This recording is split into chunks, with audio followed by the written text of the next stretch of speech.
കോതമംഗലം ഊന്നുകൽ കൊലപാതകം മൃതദേഹം കുറുപ്പുംപടി സ്വദേശി ശാന്തയുടേതാണെന്ന് സ്ഥിരീകരണം. പോസ്റ്റ്മോർട്ടത്തിന് പിന്നാലെയാണ് നിർണായക വിവരങ്ങൾ ലഭിച്ചത്. ശസ്ത്രക്രിയയുടെ പാടുകൾ ശാന്തയുടെ ശരീരത്തിൽ കണ്ടെത്തിയിരുന്നു.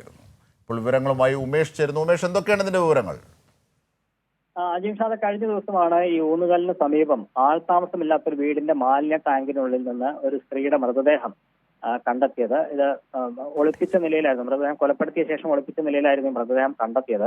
പ്രദേശത്തു നിന്ന് ദുർഗന്ധം വന്നതിനെ തുടർന്ന് പോലീസ് വിവരമറിയിച്ച് അങ്ങനെ പരിശോധിച്ചപ്പോഴാണ് ഇങ്ങനെ മൃതദേഹം കണ്ടെത്തിയത്. ഇതൊരു സ്ത്രീയാണെന്ന് മാത്രമേ അത് ആരാണ് എന്നുള്ള കാര്യം പോലീസിന് വ്യക്തമായിരുന്നില്ല. അതേസമയം പെരുമ്പാവൂർ കുറുപ്പംപടിയിൽ നിന്ന് ഒരു 61-കാരിയെ കാണാതായുള്ള കേസും ഉണ്ടായിരുന്നു. ഇവരെ കേന്ദ്രീകരിച്ച് അന്വേഷണം പുരോഗമിച്ചു. ഇന്നിപ്പോൾ ഈ മൃതദേഹത്തിന്റെ പോസ്റ്റ്മോർട്ടം പൂർത്തിയായപ്പോഴാണ് ഇത് മൃതദേഹം ആരുടേതാണ് എന്ന് തിരിച്ചറിഞ്ഞത്. അത് കുറുപ്പംപടി സ്വദേശി ശാന്തയുടേത് തന്നെയാണ് എന്ന് തിരിച്ചറിഞ്ഞിരിക്കുകയാണ്. ശസ്ത്രക്രിയയുടെ പാടുകളൊക്കെ ശാന്തയുടെ ശരീരത്തിൽ കണ്ടെത്തുകയായിരുന്നു. അതാണ് ഇവരെ തിരിച്ചറിയാൻ സഹായിച്ചത്. ഇനി പ്രതിക്ക് വേണ്ടി അന്വേഷണം പോലീസ് ഊർജിതമാക്കിയിട്ടുണ്ട്. അടിമാലി സ്വദേശിയാണ് പ്രതി എന്നാണ് സംശയിക്കുന്നത്. ശരി, ഉമേഷാണ് വിവരങ്ങൾ വിശദാംശങ്ങൾ.